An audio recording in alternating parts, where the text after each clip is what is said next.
मैं major general retired Asif Ali Khan, professor of cardiac surgery, director paediatric cardiac surgery. अब मैं आपको बताऊंगा जी कि शुगर तब होती है जब आपका ग्लूकोज लेवल एक खास लेवल से बढ़ जाए। फास्टिंग ग्लूकोज लेवल क्या होना चाहिए? अगरचे पहले तो बहुत कम था, आज का थोड़ा सा इसको बढ़ा दिया गया है, बट बाई एनी मीन्स किसी का भी फास्टिंग शुगर लेवल, खाली पेट शुगर लेवल 120 से ज़्यादा है तो वो डायबिटिक है। इसके अलावा हम ग्लाइकोसिलेटेड हीमोग्लोबिन करते हैं, HbA1c। पहले इसका जो टारगेट था वो 6 था, फिर 6.5 था, अभी 7 है। 7 तक तो आपका ठीक है, 7 से ज़्यादा है तो आप डायबिटिक हैं। और इस तरह खाना खाने के बाद आपका शुगर लेवल 180 से ज़्यादा नहीं होना चाहिए, अगर इससे ज़्यादा है तो आप डायबिटिक हैं। शुगर की जो बड़ी वजूहत हैं इसमें तो ख़ानदानीपन है कि आपके ख़ानदान में शुगर है। दूसरा यह है कि आप खाते बहुत ज़्यादा हैं और चलते बिल्कुल नहीं हैं।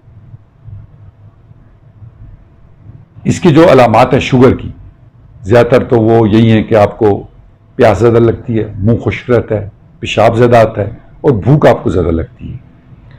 तो जब कभी और किसी का बाज़ का ऐसे होता है, कहते हैं मेरा वज़न अचानक कम होना शुरू हो गया। आप आजकल पाकिस्तान में हम रैंडम शुगर चेक करते हैं मरीजों का, तो यकीन माने कि 40 से ऊपर लेडीज़ और बेताशे लोग। मैं ये कहूँगा कि पाकिस्तान में शुगर बेताशी बढ़ गई है। या ऐसे 20-30 साल पहले शुगर इतनी नहीं थी जितनी आजकल बढ़ गई है। आज से 20-30 साल पहले जिनका हम ऑपरेशन करते थे तो 15 से 20% लोग डायबिटिक होते थे, अभी 80% हमारे लोग डायबिटिक हैं। रैंडमली चेक करते लोगों को 300-400 शुगर होती है और उनको पता भी नहीं होता, एहसास भी नहीं होता। तो मैंने जैसे कहा कि जब ये सिम्टम हो कि प्यास लगना, भूख लगना, मुंह खुश्क हो जाना, ज़्यादा पेशाब आना, वज़न कम होना, ये आप फ़ौरन अपना शुगर लेवल चेक कराएं, मालिज को बताएं। वैसे भी आपको अगर ख़ानदान में है तो उस पर नज़र रखनी चाहिए। 40 के बाद वैसे भी आपका एग्जेक्टिव चेकअप होना चाहिए, जिसमें दिल का और शुगर का और लिपिड प्रोफाइल आपका ज़रूर चेकअप होना चाहिए, ताकि आपको पता चले कि आपके अंदर खून की चर्बी कितनी है। शुगर एक तो है अपने ज़्यादा शुगर लेवल ज़्यादा होना, आगे इसकी कॉम्प्लिकेशंस हैं। अब हम ये कहते हैं रफली किसी बंदे को 8-9 साल शुगर हो तो दिल की बीमारी आ जाती है, किसी बंदे को 13-14 साल से शुगर हो तो गुर्दों की बीमारी आ जाती है। इस तरह 15-20 साल हो तो अमूमन पाँव सुन होते हैं, पाँव में अगर जख्म हो जाए तो वो ठीक नहीं होता, और पाँव सुन भी होते हैं और दर्द भी करते हैं, टांगे और पाँव। और इसके अलावा फिर मोतिया जो है वक्त से पहले आता है, बड़ा खतरनाक किस्म का मोती होता है, आंखों को रोशनी जा सकती है।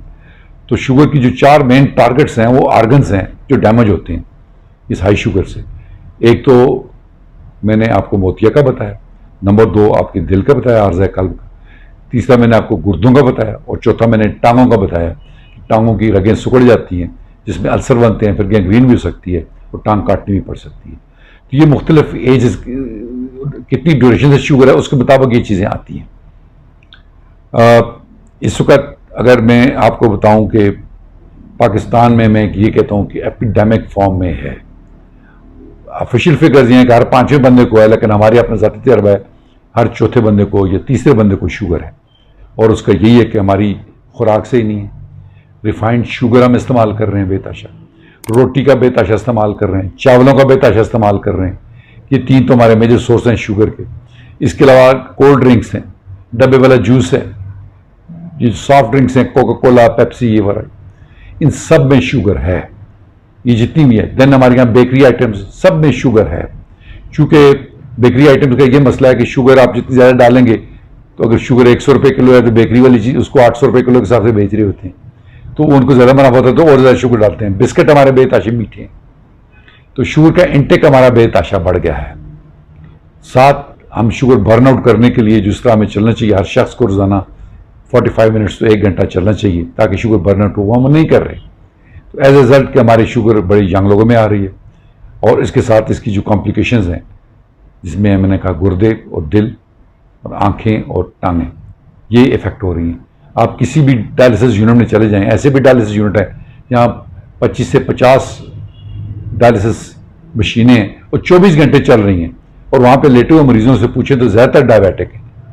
जब हम स्टूडेंट थे या से 40 साल पहले, तो गुर्दे फेल होने की वजह शुगर नहीं थी, वो और वजह थी, पथरियाँ थी, ग्लोमेरुलोनेफ्राइटिस था, हाइपरटेंशन थी। लेकिन आजकल जो कॉमन काज गुर्दों के फेल होने की वजह वो है शुगर। हम जो अपने दिल के मरीजों का ऑपरेशन करते हैं तो चेक करते हैं तो उनके ज़्यादातर वो लोग होते हैं जिनके गुर्दे भी थोड़े से ख़राब हुए होते हैं और ये ग्रेजुअली अल्टीमेटली फिर डायलिसिस पे चले जाते हैं।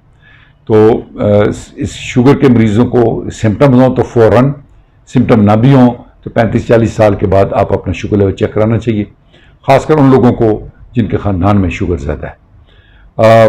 चौथी चीज़ मैं एक और उसमें ऐड कर दूँ, हमारे उस्ताद मोहतरम और अजीम शख्सियत थी पाकिस्तान के हकीम सईद, वो ये कहा करते थे कि अगर एक टाइम हम खाना छोड़ दें, दोपहर का खाना छोड़ दें, तो ये पाकिस्तान में बीमारियां तकरीबन ख़त्म हो जाएंगी। मेरा भी अपना वो है कि हम अगर खाने में एहतियात बरतें, सुबह नाश्ता करें लाइट किस्म का, दिन को कोई सलाद फ्रूट खा लिया और शाम को एक टाइम खाना खा लिया, वो भी चावल चपाती ज़रा कम खाएं, चावल खाएं तो चपाती ना खाएं, चपाती खाएं तो चावल ना खाएं।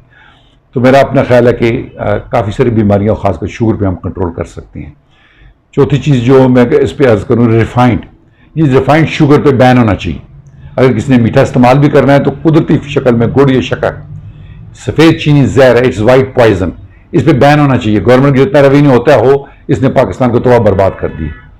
और इस तरह दूसरा रिफाइंड आटा, ये जितनी भी रिफाइंड चीज़ें हैं ना, रिफाइंड सॉल्ट, रिफाइंड आटा, फाइन आटा, सफ़ेद नान, रोगनी नान, ये तबाहियाँ हैं, इसको बंद करना चाहिए। पूरे चक्की के आटे की चपाती होनी चाहिए और हमें चपाती 1 या 2 चपाती से ज़्यादा नहीं खाना चाहिए। इसकी एक ही तरीक़ाकार है कि इसके अलामात हों तो तशख़ीस की जाए और उससे बेहतर इलाज है इसका कि इसकी परहेज़ की जाए। बहुत बहुत शुक्रिया।